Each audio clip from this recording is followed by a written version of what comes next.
Listen up. Your customers, our listeners, could be hearing about your business right now. Yeah, right now. Don't miss out on the opportunity to advertise with NewOrleansTalkNetwork.com. Call our business department today at 504-475-4793 to hear about our great rates. NewOrleansTalkNetwork.com. We provide the people, you provide the business.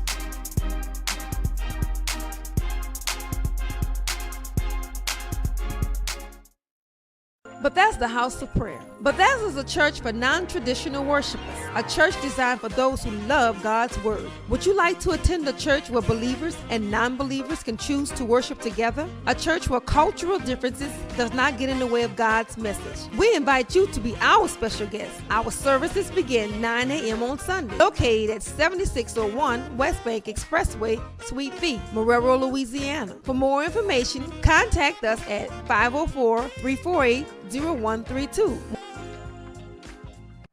Here at Jones Insurance, your full-service agency, let us take care of all your insurance needs. We provide homeowners insurance, flood, rental, commercial, auto, and life insurance. Don't let the unexpected tragedy destroy your family's future. Here at Jones Insurance, 7603 West Bank Expressway, Marrero, Louisiana, 772. Contact Lois at 504-348-1492.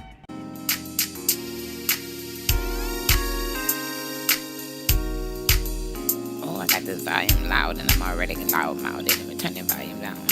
Okay, let's get started. All right.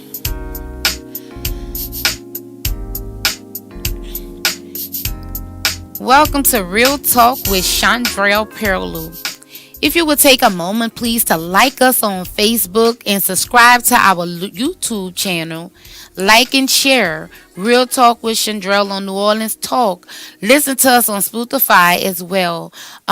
Today we have a very, very interesting topic, but just for some house cleaning, I just wanted you all to go on Facebook, like us, share, please share and invite, subscribe, like and share on YouTube.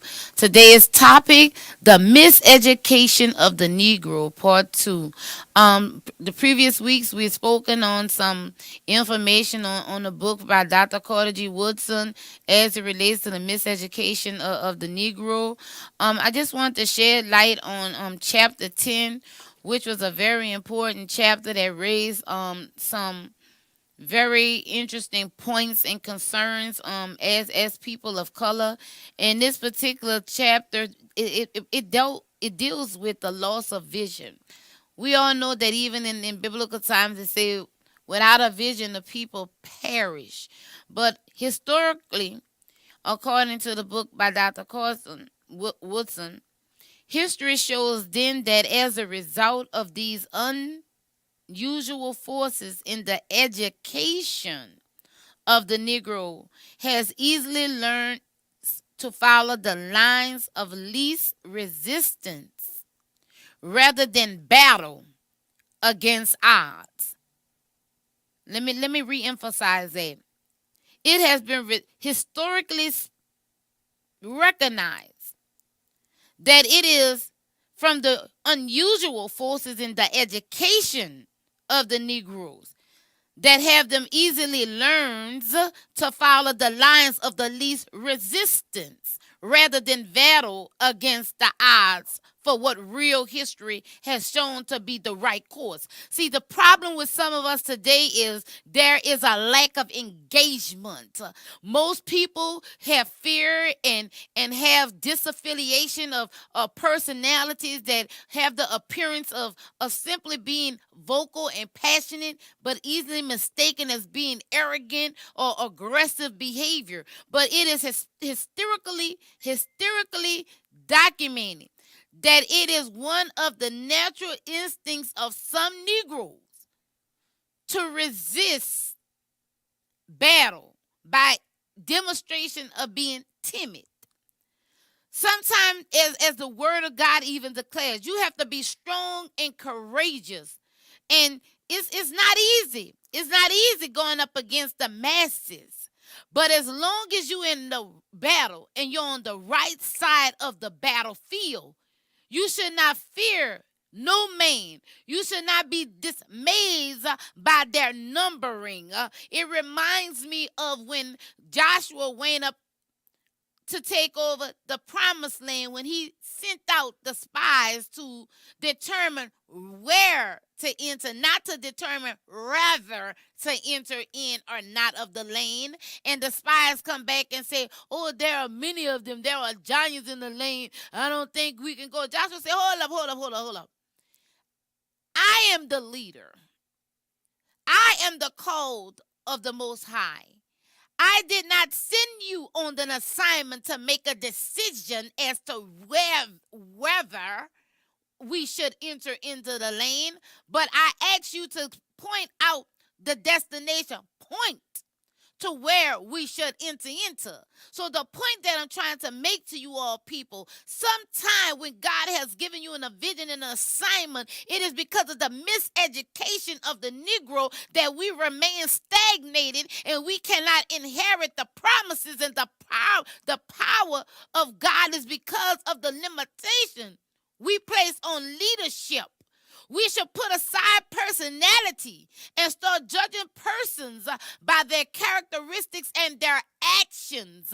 Because, see, sometimes you can't just identify the wealth and the knowledge in a book just by the cover. You have to go and open the book and read the pages and get the detail before drawing a conclusion. See, some of us have missed the mark because of the miseducation of the Negro. Our people of color, are the most divided people. We are the only culture of people that have failed to learn the key of unity. And as we proceed, it says that a mind that remains in the present atmosphere never undergoes sufficient development to experience what is commonly known as thinking.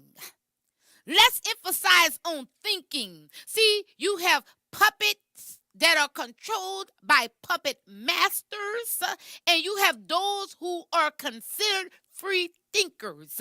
And when you are a free, independent thinker, you intimidate some folks because, see, it is not normal for you to see. It's very uncommon to see a lot of bold, courageous, strong black women on the field fighting for civil rights and fighting for justice. See, when you have a free thinking mind with critical thinking and have the competence and the intelligence to make proper decisions for the community, then at that point you will experience an advancement in society. Because when a man ways pleases God, he have even his enemies to be at peace with him. See, some of us, because of the miseducation of the Negro, we have been remained stagnated with no progression. We have been dumbed down.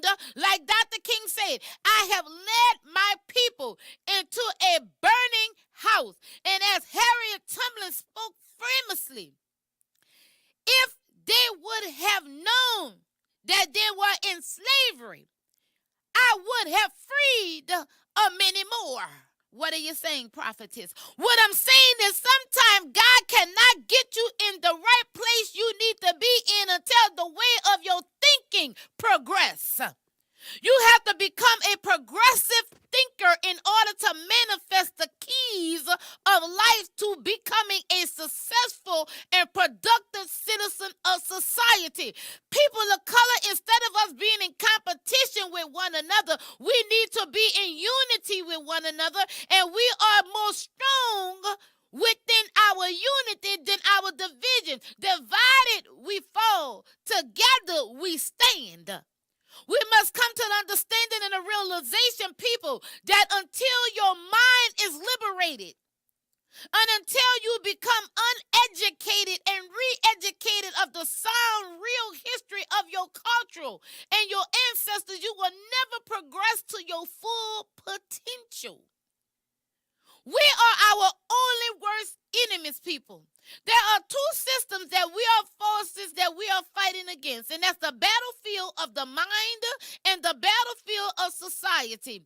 One dealing with the spirituality bondage, which is called organized religion, which keeps your soul in spiritual captivity. Then we have the ideology in society called political agendas, politics, which is a way to control the people as it relates to their social and economic engagement. And then you have the macro system, which is called the government, who holds the true power when it comes to the ultimate decision-making process. But until we, the people, stand up and start electing and engaging into our daily decision-making process of our leadership, we will no longer be the voices of people, but we will be a voice of a puppet controlled by the puppet master behind the veil. We are entering into a new age. This is the information age. There is no reason that we as a people of color should be stagnated and not progressing, all because of personality clashes. Oh, I don't like this one because she's too outspoken. She unpredictable. We don't know what's going to say, what may come out of her mouth. Let me tell you something, people. If you don't stand for something, you will fall for anything. It is well documented history that it is the natural culture of any race of people, except the African American people, to take care of their own nationality. You can have Asians, you can have Chinese, whoever, white, whatever nationality coming to United States of America.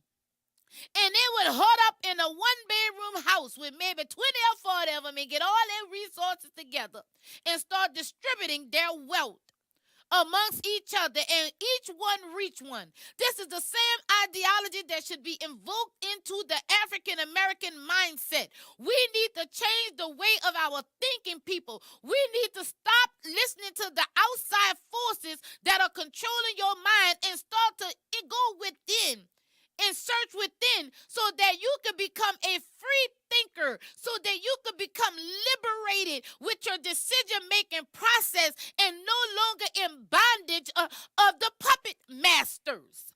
Feel free, dial in with any questions, concerns, call 1-563-999-1808. Real Talk with Shondrell. The miseducation of the Negro. The loss of vision. People, write the vision.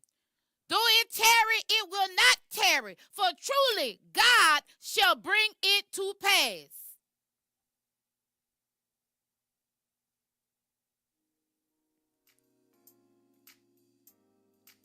Those that's on Facebook while we're on a break, if you have any comments or concern,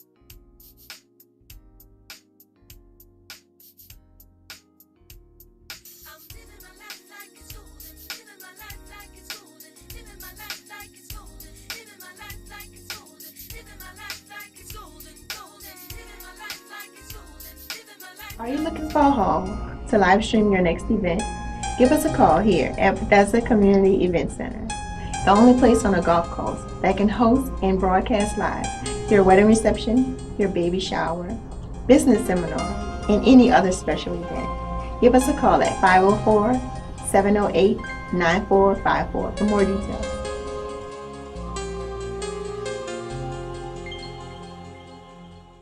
FanView Live, new time, 12 p.m. each and every Thursday on the Warren's Talk Network.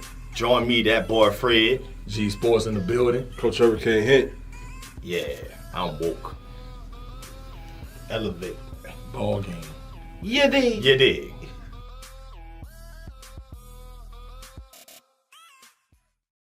Yes, Lord. Yes, Lord. Yes, Lord. The wait is over. This is your favorite prophetess Chanel Jones, and I want to introduce to you my new non-traditional podcast called Kingdom Women Speaking, where you can expect a royal discussion amongst queens. Yes, Lord. And you can find me on New Orleans Talk Network. Tune in, world.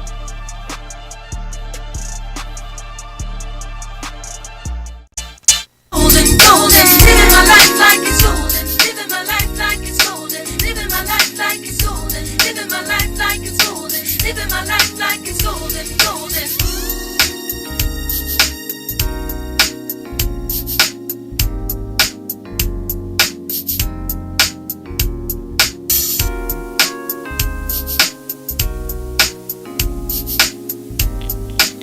We're back with Real Talk with Shondrell. If I'm not mistaken, we have a guest that's on Zoom that's joining us on this discussion today. If I'm not mistaken, who do we have on the line? We have Dr. Kaliza Fanapana L, who is one of the well-renowned historian and former bishop of several mega churches prior to discovering the ancient truth of knowledge. Dr. Khalif, it's an honor and privilege to have you on live with us today on Real Talk with Shondrell. We were just previously just discussing about the lack of vision and about how it has been well documented that there is a lot of resistance when it comes to battling against the odds. And from that perspective, when I'm saying battling against the odds, by you and I both being leaders, former leader, prophetess, and pastors and teachers in the church, and how in this new age, because we were stuck back then in the loss of vision, but when we finally came to the awakening of knowledge of the truth as it relates to religious bondage. We're talking about two aspects, one being the religious organizations and the political. And what I would like for you to emphasize and give the platform some information on your experience in this journey as it relates to the loss of vision and how, it has impacted your life from transitioning from an organized religious system to now a conscious spiritual system. So if you don't mind, if you would like to enlighten us and engage with us as we discuss the aspect as it relates to the religious system and how it has held our people and are still holding some of our people in bondage, and what do you foresee for the future generations as it relates to their engagement in what we know as organized religion?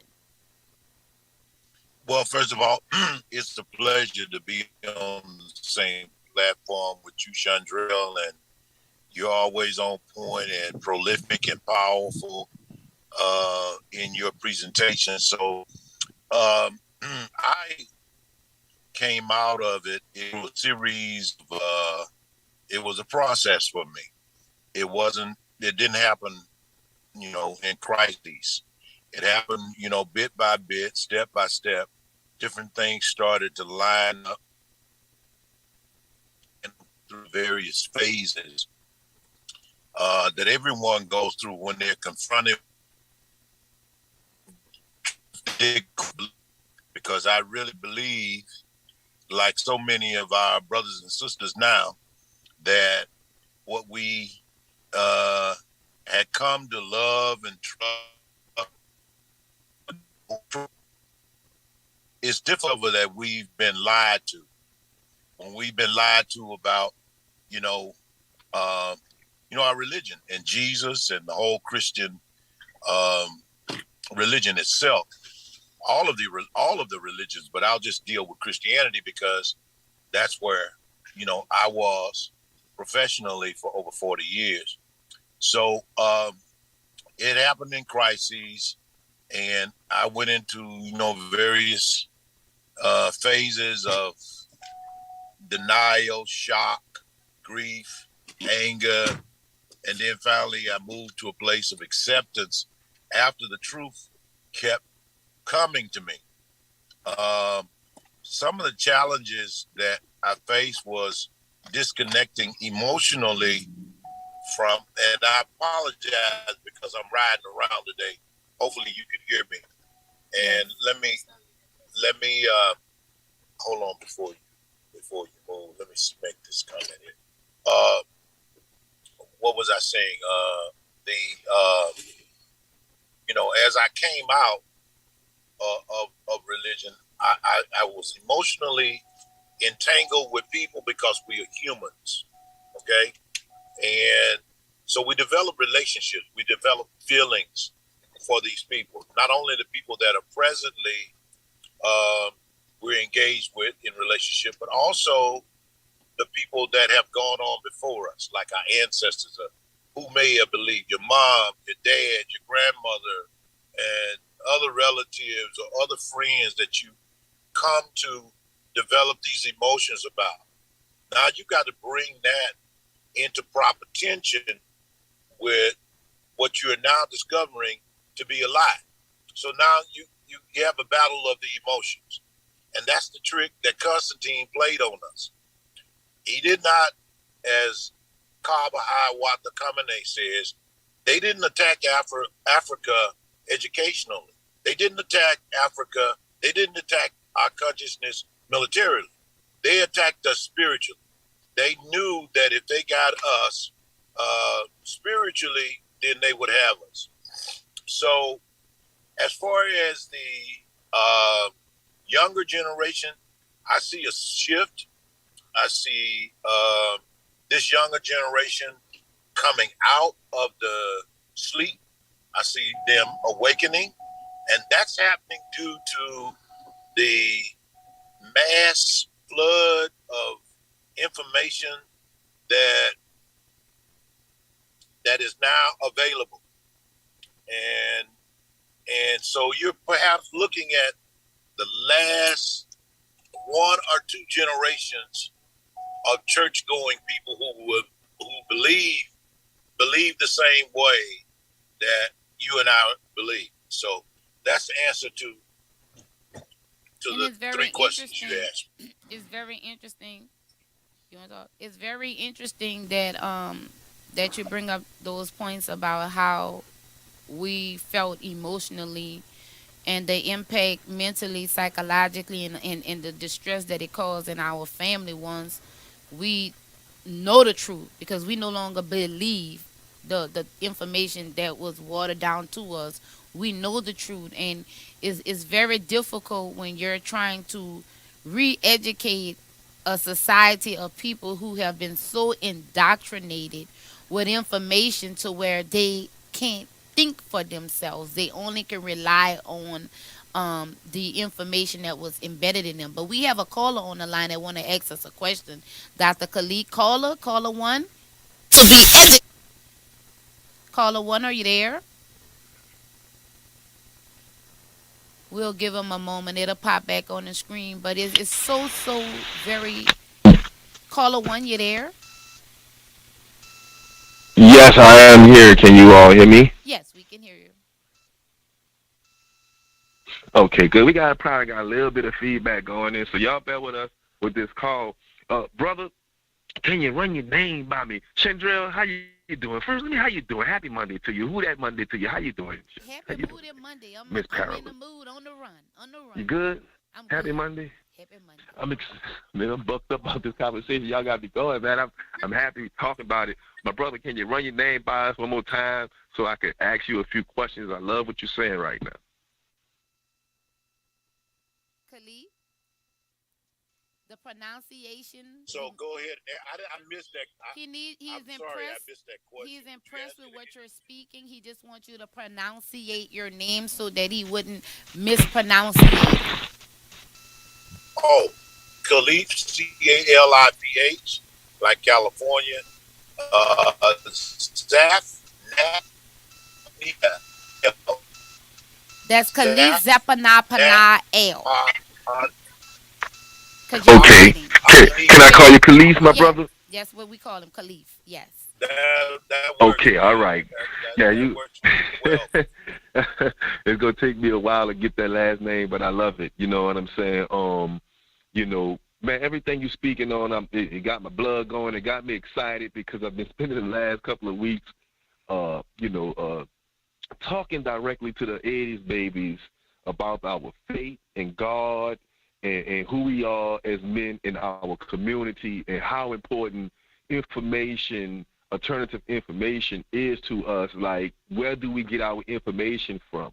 Is very important to who we are as a people. I want to ask you. I want to break it down real quick. I want to ask you the difference between your generation as an African American man in the United States of America, and the 80s babies, my generation. I'm born in 1981.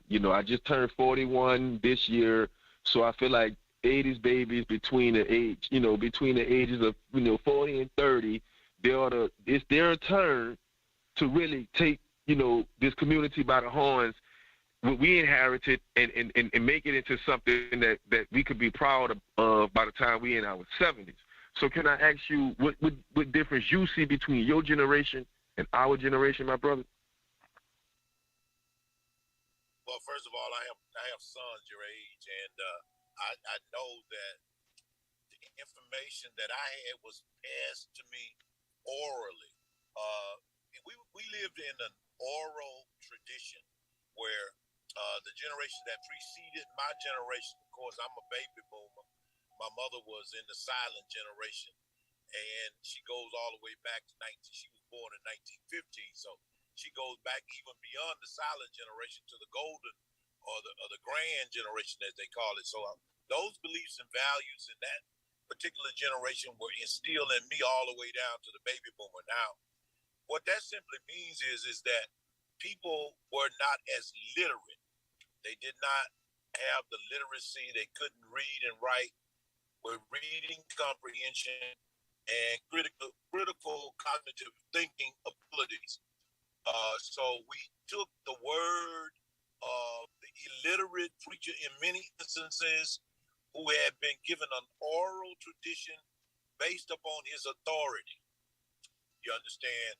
So because I am the authority figure, you take my word for what I say and don't question me.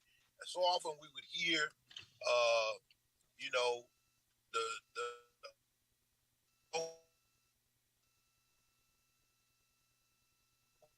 He must be in a bad area. Khalid, so till we can get a reception. Basically, he was that's stating. the way it goes. Okay, there you go. Go ahead. I'm sorry. No, we lost you. Go ahead. We didn't know if you were in a bad area. Can you hear us now? And I also want to frame that question to you too. We all doing a Zoom call over here. Sometimes Zoom could be a little bit choppy, so when he chops up, I'm also directing the question to you too, Ms. Perrilloux, as far as the difference. There's a generation of 80s babies, the woman. You know what I'm saying? What are some of the things that you're seeing? As the brother Khalees was speaking on, everything was, information was given to you orally. You know what I'm saying? How do you feel about it, Ms. Perrilloux, about, the African-American women that are 80s babies in this country? What difference are you seeing with them and how they get their information? Well, what I'm seeing there's not many, there's very rare conscious African American women, and most of us that have this wealth of information that can relate to Dr. Khalif or spiritual free thinking women. So based on my observation, I do notice that the children that's born in 2000, they are not as embracive or in tune into biblical knowledge. For example, my son tells me, "Oh, the Bible was written by man." Now, I tried to see where he at with the Jesus concept, and then when I realized that he's already tapped in to understand that there's something beyond just what we were taught, even though we understand there is a higher power, higher source, and a consciousness and a Christ consciousness and anointing. Even with the children, if you notice, some of them automatically come in not understanding what the free locks are and how they're growing a lock. So that's letting us know the crowns are actually being prepared now. And the sad thing about it, as Dr. Khalif and I will emphasize on, it was religion that has kept our people in bondage, and that was like he was speaking on about the literacy, until we had this smart revolution, like-minded Nat Turner, who utilized the platform that Master had given him on that Sunday to preach, but at the same time it caused a slavery revolt that was very successful. So basically what he did was he utilized the tools that they and resources that Master gifted him with to better and liberate his people. But keep in mind, no matter how much tools we have, we will not be able to liberate all of our people because some of them choose to remain dumbed down. This is not a type of real talk that are for these holier than thou spiritual folks.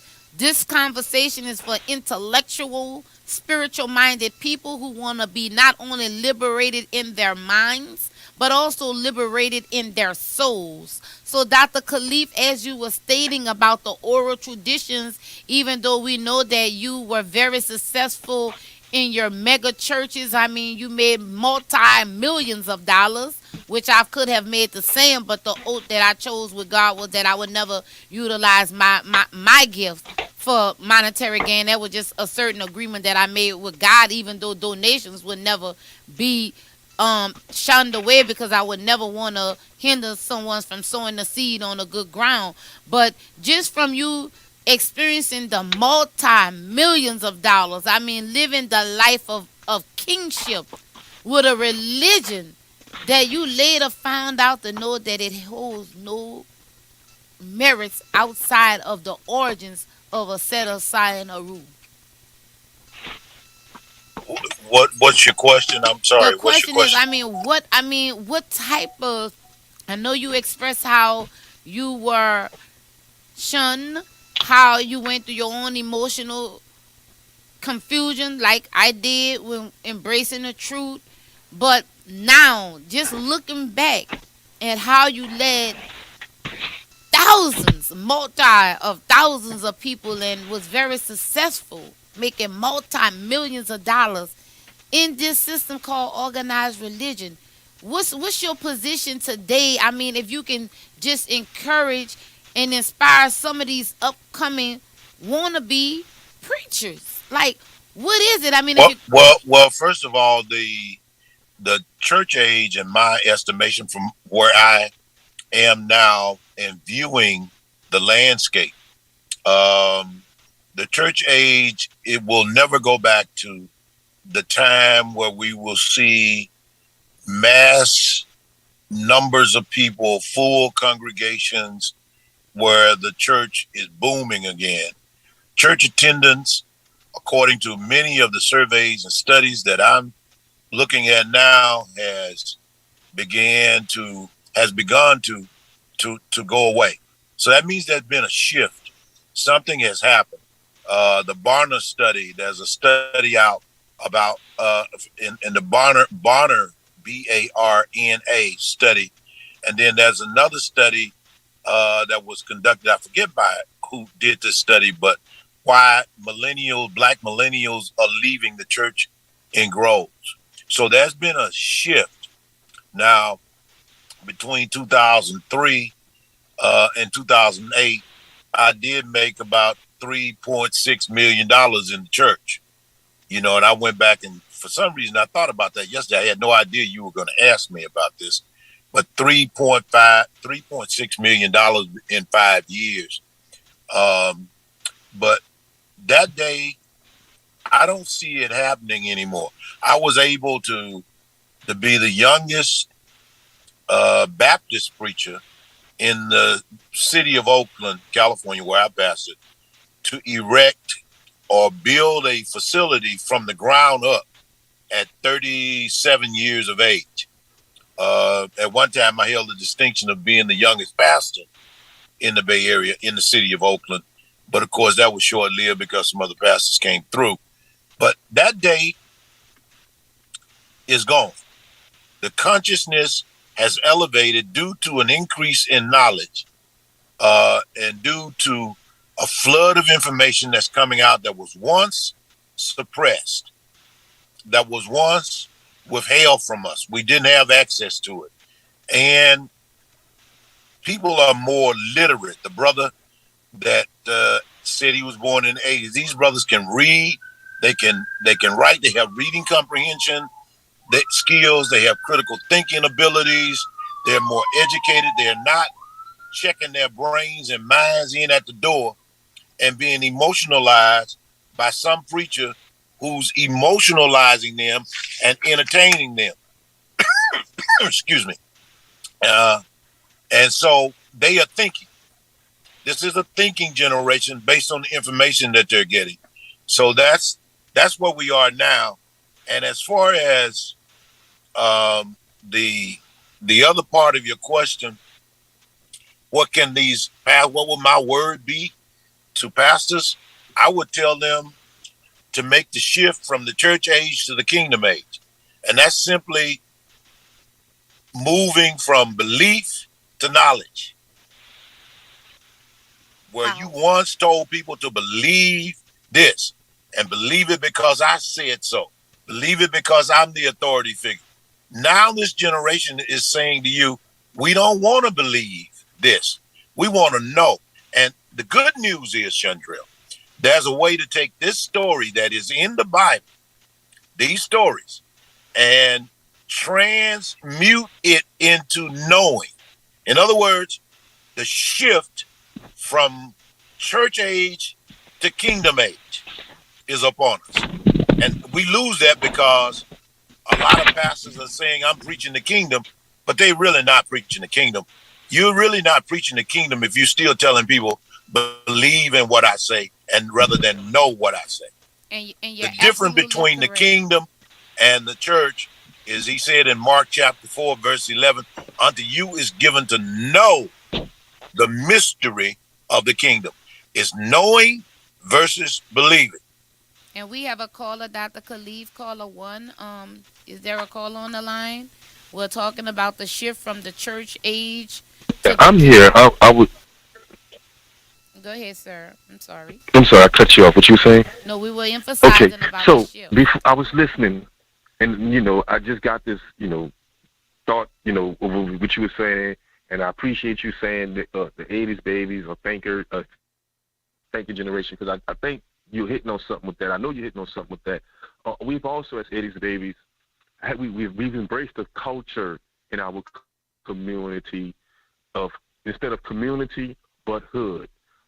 We've accepted this hood mentality over culture, and this hood mentality has brought a lot of violence to our community. I just want to get your insight on what you think about the narrative of gentrification in the African American community. What was the difference when you were growing up and blacks killing blacks, and what are you seeing now as one of the elders of our community? And what are some of the biblical solutions that could be presented to the young men out there, or the middle-aged men out there who's seeking the information on the biblical side of things that's related to gentrification?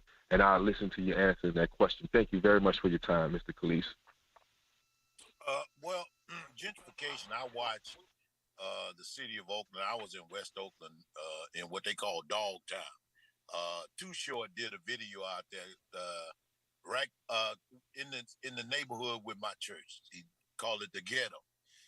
And the music has a lot to do with, of course, our values and beliefs, and then our behavior and our culture, is what I'm saying. And so we started seeing a shift in gentrification that started happening in the minds of people and the young through the music and through the language, and that started to being we started to use. I watched my area, Dogtown, which was predominantly, I would say 90% African American. When I went into my ministry there in the 70s, late 70s, and I slowly watched them as they introduced, drugs into the community. They started introducing crack into the community, and I watched the whole process of the shift in economics, where the people were no longer, family oriented, working people. The education system had been deindustrialized. The religious, everything had been deindustrialized as far as the black community was concerned. and the corrosion or the corruption, the deterioration has started to happen in the minds through the music and then through the drugs. And then we saw the fallout in the properties and economically, in other words. We saw it happening there. And I watched that process. And I tried to develop programs to suspend and to address those issues that were happening. And I was able to write several programs. I created a housing economic development corporation that had after-school components, in it, where we adopted certain schools to mentor our young. I had JUMP program, which was juvenile under male protection. I had Exodus program, which, which was ex-offenders delivered to us. I had Comfort, which was Christian ongoing ministry for overall residential transition.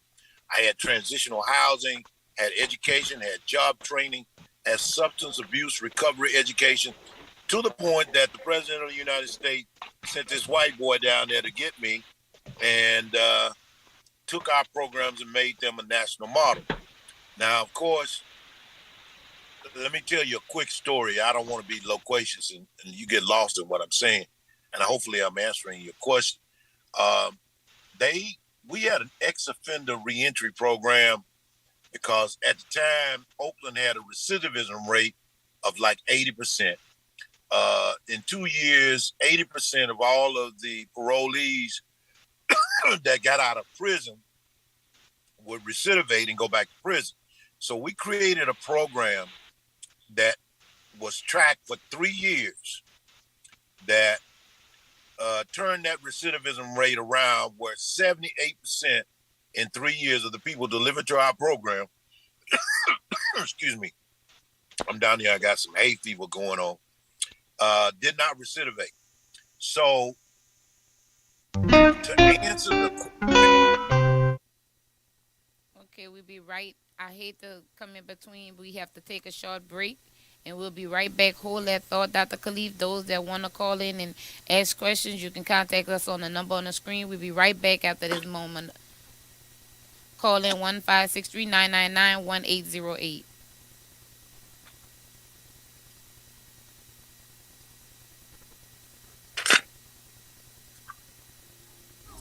I guess you can put the time on back. Living my life like it's golden, golden. Living my life like it's golden. Living my life like it's golden. Living my life like it's golden.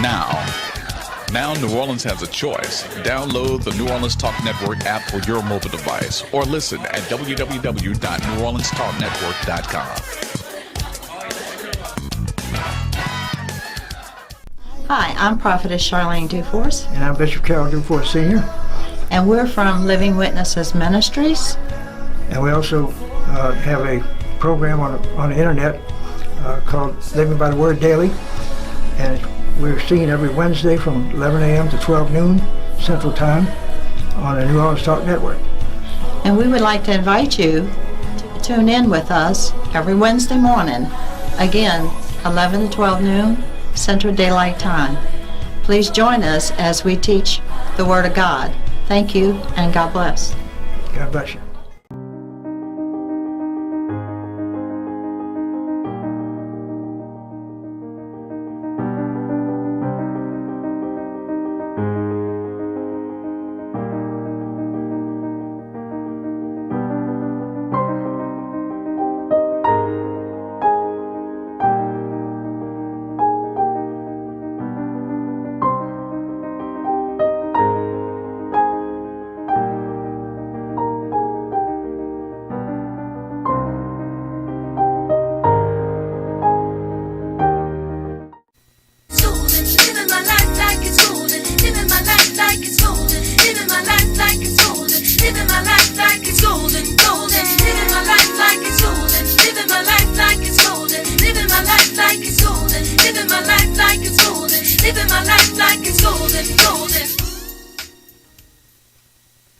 Shondrell, and we have with us our guest, Dr. Khalif Zepanapana L.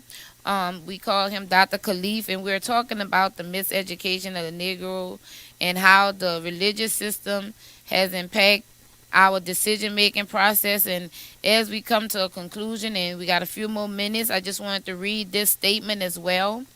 It's very, very, very essential that we all pay attention to this because it's a very powerful information. It states the education of the Negro then becomes a perfect device for control from without. Do you hear this, people? The education, this is why it's so important we need to be re-educated from the miseducation. Because it becomes the perfect device for control from without. Those who purposely promote it have every reason to rejoice. And the Negroes, the black folks, the color folks, the brown skinned persons themselves exaltedly champion the cause of the oppressor. In other words, we was the enabler of our oppressor. And now, as Dr. Khalif has stated, we have shifted from the church age to the kingdom age of knowledge. And as the Bible says, Dr. Khalif says, we don't have to put away from our Bible. We can still use it as a tool because it gives us information about the individuality of us as persons. So there are some information in the Bible that can be used, be applied in our daily lives, but we must understand that it's not to be taken literally, that those stories are allegorical, and it's tools that we can use to navigate this journey called life. And that's why it's so important to have the re-education from the miseducation of the Negro slash black slash brown colored folks, because knowledge is power. And now, Dr. Khalif, as we emphasize on this kingdom age and the powers that be, know that there is a great shift. As you know, we had the jab out, we had all the other document incidents that have occurred to try to stop the progression, but Mother Nature will not allow it to happen because it is purposed, it's destined for us to inherit the kingdom age. Those who have fallen asleep and to transition before such transition of the kingdom age. But just speaking on the kingdom age, why do you feel that the people that are here now to witness actually all these years that we've been preaching about the rapture and the kingdom age and the mark of the beast, now to discover that these things that we have been preaching about had nothing to do with this ugly monster looking creature, but pertaining to a system and a new society, and especially with the passing away of the Queen of England. And those of us who are educated understand that comes from colonization and great suppression of our people of color, with all due respect to the family of that institution. But nevertheless, we as people of color that has the information and knowledge understand that system and that agenda of that system. So in light of that transition, it's more even clear and evident that we are entering to the kingdom age, because that old system has been and is being torn down. So could you shed some light as to the kingdom age and as it relates to this transition of the longest serving monarchy queen of England, and how these things are symbolic to where we are heading as a society? Well, you covered a lot of ground there. The tail end of my previous comment would be to say that this generation has to return to its own heritage, its own scholars, its own system of education, as you were dealing with the miseducation and how that was used as a tool to bring us under control. And then shifting into synchronicity in terms of the timing of everything and the queen and colonialism. Behind the queen is the Pope. You've got to understand uh, the what I will call the Tekanu. And by Tekanu, I mean, for an example, the Washington Monument stands in the center of the 10 square miles in D.C. There's a monument that stands straight up. I think it's about 1,776 feet tall or something like that. I may be wrong with those numbers. But that symbol also stands in Vatican Square, in St. Peter's Square at the Vatican. That symbol also stands in the city, which is London. There's a square mileage of an area in London that those three symbols, that Tekenu or the monument, the Greeks call it the oblique, stand. There is no way for us to become totally free because the monument in Rome represents spirituality or the religious system. The monument in DC represents military. The monument in London represents economic. And unless we can break free and the whole system itself, this is one system now. The religious system, the military or political system, and the economic system is all one. So one of the things that get us is that we try to detach from the religious system, not understanding the money system that's tied into it, not understanding the military system or the political system that's tied into it. So as we shift, it is a doing away, excuse me, with all of it. In order to experience total liberation and freedom, the whole system has to go. Right, and I mean it's symbolic, and we those of the occultic teaching we've known for over a year now that there would be a transition, and forbid, my condolences go out to the family. I can't consider royal because we know the history that that's not real names of the families. There's Germans, so we're not going to go into that. But I could not compromise my intellect or something I know better, so I just say my condolences go out to that family. But from just what we've experienced, it has truly confirmed to my soul that we are right there at the cusp of the kingdom age if we're not already there. Because think about it, the crown has been shifted, even though it's misappropriated from our standpoint of history, our story. We know our story. That's why this topic is the miseducation of the Negro. But it's symbolic that in the time of Virgo, her transition happens in the year 2022, which is 246, the number of man, 2026. 222, 246, 2022 is 6 man. So it emphasizes to us that there's a great shift, in those that do not awaken themselves up out this coma, they will be left behind in a time such as this, and they will not inherit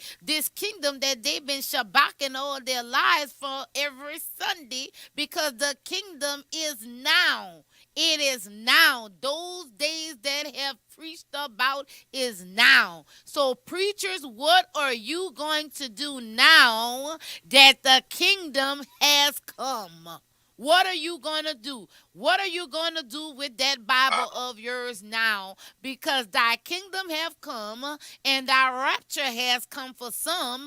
And even though all of us was not raptured, we all did not get caught up. There was some of us left behind to awaken the people. So if they have not realized from this point that there is a great shifting, I just don't understand what more we can do besides just continue dropping the knowledge, and hopefully one day they too shall wake up. I know it's going to be a struggle and a disappointment and self-hatred for a while and anger, but once you get past those emotions, you will be liberated in mind, spirit, and soul. Would you agree? Oh, absolutely. That's very powerful. What are you going to do now that the kingdom has come, and you can interpret the events of the passing of the queen? And I don't offer any condolences to her or her family. They got too much of my property and too much of my people's land and too much blood on their hands. I mean, how much blood do they need until they are satisfied? And how much property do they need? I have this imaginary plan that is not imaginary. I'm going to share it. This is the first time I've ever shared it.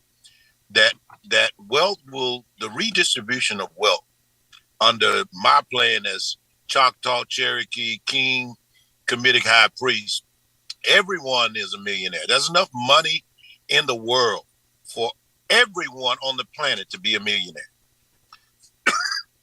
And you're so truthful, and that brings us back to our birth certificate that has been sold with our trust fund. So there's no reason why we should be lacking financial resources when that birth certificate is our trust account.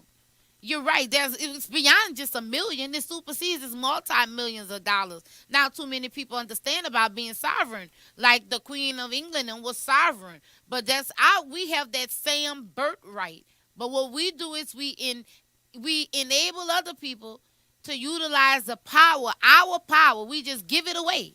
We just give it away and let other people just live their best life while we continue to be stagnated. So you're right about that. You're absolutely correct. So I put up a post on Facebook the other day about unum sanctum, Romanus Pontifex, Attorney Regis, and Convocation, and the 3 crowns of Sesti Kvi, the 3 crowns that give through the birth certificate, by the way, them our energies, and gives them the 3 crowns that give them the power. See, there's enough wealth, as you said, for there to be no poverty on earth for anyone.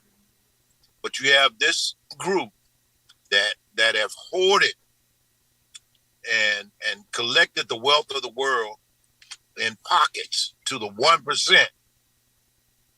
And that has to change. But in order for that to change, again, we're going to need some help, some intervention from some celestial, cosmic influences. Excuse me. I've been cutting grass and I got grass down my throat, and I keep calling. I apologize to your audience for the continuous coughing, but we're going to have to take the whole system down. The system is we're going to need help from a spiritual source. So for us to return to our spirituality, for us to return to our spiritual roots is the key. Spirituality will then give birth to a new form of government and governance that will give birth to a new form of society, that will give birth to a new form of education, a new form of economics. And so agree. as we return, so the creation wealth strategy starts with spirituality. And from spirituality, it moves into the social aspect, how we build the first or the smallest unit of society, which is the man and the woman, and then the family. And from there to the education system, from there to the economic system, from there to the political system or the governance system of how we govern ourselves. And in that order, you can't give money to people that are not educated. And you can't give money to people that are educated but are not structured. And you can't give money to people that are educated, not structured, and have no spiritual identity. So we have to recover our spiritual identity first. That is the greatest wealth that we have. Recover Thank you, our Shondrell. spiritual identity. Well, our time has been well spent, Dr. Khalif. I thank you for joining us on Real Talk Live with Chandra. Look forward to your engagement in future conversation. Audience, if you don't mind, we would like you to share and invite. Thank you, Dr. Khalif, for taking out the time to share such knowledgeable information with us. Those of you that would like to subscribe to us on YouTube, go to New Orleans Talk, hit the subscribe and like button. Stay tuned to next time with Real Talk with Shondrell. My life like it's golden, golden.